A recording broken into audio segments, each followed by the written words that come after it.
أعوذ بالله من الشيطان الرجيم بسم الله الرحمن الرحيم اللهم صلي الكمال المطلق والجمال المحقق عين عيان الخلق والنور تجلبيات الحق فصل على من بك منك فيك عليه فصلى الله على سيدنا محمد الفاتح لمن أغلق والخاتم لما سبق ناصر الحق بالحق والهادي إلى صراطك المستقيم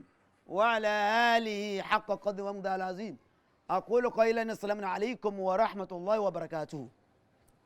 èmi tí mo ń sọ̀rọ̀ yìí èmi ni mo jẹ́ ìmáàmù Ṣẹ́ríkí Fílàní ní Òṣogbo lọ́dọ̀ àwọn bàbá wa Ṣẹ́ríkí ní Sàdíàtì ń bí wọ́n ní orúkọ mi sì ń jẹ́ ìmáàmù Zikirullah Muhammadu Busiri. Wọ́n ní kí n sọ̀rọ̀ nípa kádàrá tí àwọn olóyìnbó ń pè ní destiny. We have something called destiny and destination. Méjèèjì lọ́dọ̀ àwọn oní construction of language tá a bá ń sọ pé destiny a gbà pé verb ni destination object ni méjèèjì òun ló ní àgbékalẹ̀ nínú ọ̀rọ̀ Ọlọ́run. Ànábì wa Muhammad oni law kana shay'un sabiqul qadar la sabaqatil aynun. Ànábì wa Muhammad oni tó bá ṣe pé kádàrá tó bá ṣe wípé kíní kan bẹ tó lè yí kádàrá padà tó pé ó rọrùn kí kádàrá ó yí padà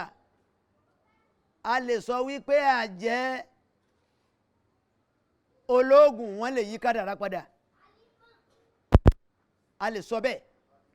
ṣùgbọ́n destiny kádàrá nǹkan kankan ni tó nípọn tó ṣe pé Ọlọ́run ọba ló mú ọ̀pá ẹ̀ dání. Wọ́n bí Ànábì Muhammad sọ fún wa pé tí wọ́n bá ní kó tírìtì kádàrá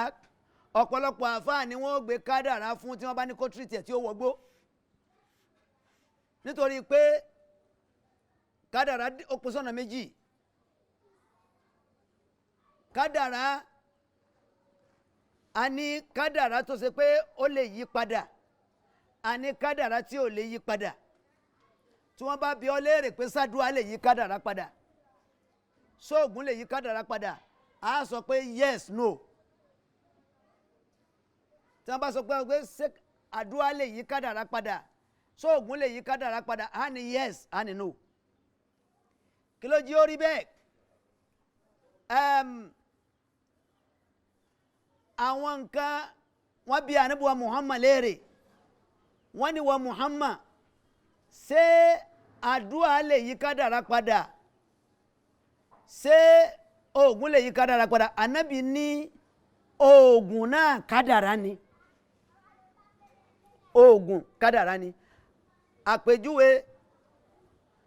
oúnjẹ tá ebi tí ń pa wá kádàrá ni oúnjẹ tá ń jẹ tá ń fi ń gbé ebi kúrò kádàrá ni orí tí ń fọ́ wa kádàrá ni oògùn paracetamol fẹ́ńsíìkì tá a lò àgbo tá a lò kádàrá ni. ẹ̀yin bọ́dà bọ́ Muhammad lánàbí ní kádàrá ó pín sọ́nà méjì èyí tó ṣe é terminate èyí tí ò ṣe é terminate. Èyí tó ṣe é terminate la lè pè ní destiny èyí tí ò ṣe é terminate la lè pè ní destination. Báyọ̀ bá ń sọ pé now àpèjúwe àwọn ọmọ ànábì Ádámà we are object ni wá. Ilé object ni ilẹ̀ẹ́lẹ̀ object ni sánmà object ni. Tá a bá ní sàdúà lè yí kádàrá padà àdúà wo lèèyàn lè ṣe yàtọ̀ fáwọn ànábì Ọlọ́run tí ó ní kí sánmà ó di lẹ́lẹ̀ it's undonable kò lè ṣeéṣe. Àdúà wo lèèyàn lè ṣe tá a lè ní kí lẹ́lẹ̀ ó padà kó di sánmà it's undonable. Àdúà wo lèèyàn lè ṣe sáà ní kí ọkùnrin ó dóbìnrin it's undonable kò ṣeéṣe. Èyí tí ó wá ṣe yí padà ó ní kádàrá tá a lè pè ní subject. Kádàrá ó jẹ́ nǹkan kan tí ó lágbára ọ̀pọ̀lọpọ̀ nǹkan ní ń ṣẹlẹ̀ nínú ayé tá à ń lọ́ mọ́ kádàrá lọ́rùn tí ó sì rí bẹ́ẹ̀. Ọlọ́run ti gbé àwọn ọ̀pọ̀lọpọ̀ àwọn nǹkan kan fún wa tó gbé lànà ẹ̀ fún wa nú ayé pé tó o bá ṣe báyìí tiẹ̀ máa bàjẹ́ tó o bá ti wá ṣe tán tó fọwọ́ ara rẹ ṣe ọlọ́ni ọmọ ṣe tó o bá ṣe á dáa fún ẹ tó o bá ṣe tiẹ̀ máa bàjẹ́ ó wá lọ ṣe ọ wá fà síra rẹ lọ́rùn oníkádàrá ni. Subject destiny ni not object. Ìwọ lọ́wọ́ fọwọ́ ara rẹ fà á síra rẹ lọ́rùn tó sọ di kádàrá. Wọ́n ní o má mutí o mutí tiẹ̀ bàjẹ́ wọ́n ní o má ṣàgbèrè o ṣàgbèrè o lọ kó hate oníkádàrá ni destiny ni àfọwọ́fà ni. Torí di eléyìí ó jẹ́ kó yé wa wípé kádàrá ni Ànábì wa Muhammad ó jẹ́ ó yé wa pé ọ̀pọ̀lọpọ̀ Ànábì ní bá dá nǹkan mẹ́ta alẹ̀ sákò ń bẹ̀ kó má bàa sórí ibú tí wọ́n bá ń sọ̀rọ̀ nípa àwọn sọ̀hábà mẹ́bàá ní sọ̀rọ̀ nípa àwọn sọ̀hábà mi sákò ń bẹ̀ orí ibú ló fẹ́ ṣe yẹn torí òjò bínú Ọlọ́run sún sí òjò bínú Ọlọ́run sún sókè ẹni tó bá ń sọ̀rọ̀ sọ̀hábà ní sọkúsọ ìbínú Ọlọ́run ló wá tí wọ́n bá dárọ̀ kádàrá kalẹ̀ tó o bá ti nímọ̀ tó tó bẹ́ẹ̀ sásẹ́yìn ọ̀pọ̀lọpọ̀ nǹkan ni wọ́n ń fi pé kádàrá lẹ́yìn tí ò sínú kádàrá tó pé àfọ́fà ni ẹlòmí ó mu tí ó parẹ́ yóò ní kádàrá ni ẹlòmí ó mu gbé yóò yà wèrè yóò ní kádàrá ni tọ́lọ́run sì jẹ́ ó yé wa pé a ní kádàrá tó ṣe é fọwọ́ fà a ní kádàrá tí ò ṣe é fọwọ́ fà àwọn àfọ́fà destiny wà nù ayé tá ń pè ní kádàrá. Ọlọ́run ọba ọ̀gá àgbà ó wá jẹ́ kó yé wa láwọn àmàyé ọ̀nà nínú alukuran man amila salihan fali nafsihi wa man asaa fa alayha wa ma rabbuka bisalamin lil abid gbogbo ẹnikẹ́ni man amila salihan gbogbo ntọ́ bá fọwọ́ ara rẹ̀ ṣe ń ti dáadáa fali nafsi ó ṣe fún ara rẹ̀ wa man asaa fa alayha gbogbo wọn tó bá fọwọ́ ara rẹ̀ fa ìdá fali nafsika aidan ó tún ṣe fún ara rẹ̀ wa ma rabbuka bisalamin lil abid ọlọ́ni I will compensate every one of you. Máa compensate yín, máa sẹ̀sán fún yín fún yín gẹ́gẹ́ bí olúkálùkù ṣe fọwọ́ rẹ̀ fà á. Tí a sọ iná Ọlọ́run má ṣe lásán mọ́ fún wa. Ọlọ́run Ànábì wa Muhammad àkọlé ọ̀rọ̀ náà ni what is destiny? Destiny n ta gbé ní destiny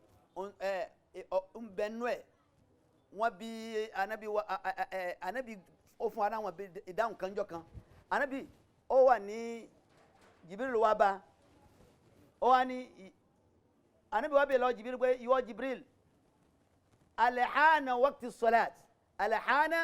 salat sásìkò òrùn ti tó Jibril wa ní naam la Ànábì wa bi Jibril pé kí ni túmọ̀ eléyìí anisàkùsìkò òrùn ti tó ọ̀ní naam ọ̀ní la ìyẹn ni pé yes no bó ló ṣe rí bẹ́ẹ̀ ó nítorí pé láàrin àsìkò tó bí mi pé sásìkò òrùn ti tó àsìkò òrùn èyí tó ń gbà yẹn ṣùgbọ́n láàrin ìgbà tí ń sọ fún ọ pé láà òrùn ti rìnrìn 500,000 years nínú global so ó ti tó ń gbà náà ara ilé láti mọ̀ pé àwọn àbéèrè kan ń bẹ tí wọ́n bá bí àfáà léèrè gẹ́gẹ́ bí wípé ṣé àdúrà lè yí kádàrá padà ṣé oògùn lè yí kádàrá padà ìdáhùn èèyàn náà ní kí n sọ pé la naam no yes nítorí pé ó jẹ́ àmọ̀ pé àwọn kádàrá kan ń bẹ tó ṣe yí padà tá a lè yí padà àwọn kádàrá kan bẹ tí ò ṣe yí padà èyí tí ò ṣe yí padà ní gbogbo tó bá jẹ́ object torí di eléyìí ọlọ́mọṣẹ́ ìyọnu sẹ́ni kọ̀ọ̀kan wa gbogbo wa yányá ká mọ̀ pé kádàrá nǹkan tó wà lọ́dọ̀ Ọlọ́run ní ọwọ́ Ọlọ́run ni tí ò ṣe yí padà tó ṣe pé Ọlọ́run ọba ní máa kó ẹ̀dá yọ lórí ọlọ́mọṣẹ́ kó wa yọ gbogbo àwọn tí wọ́n ṣe agbátẹrù ètò yìí àwọn ọlọ́mọṣẹ́ yóò bá wọn ọlọ́yìn Ànábì wa Muhammad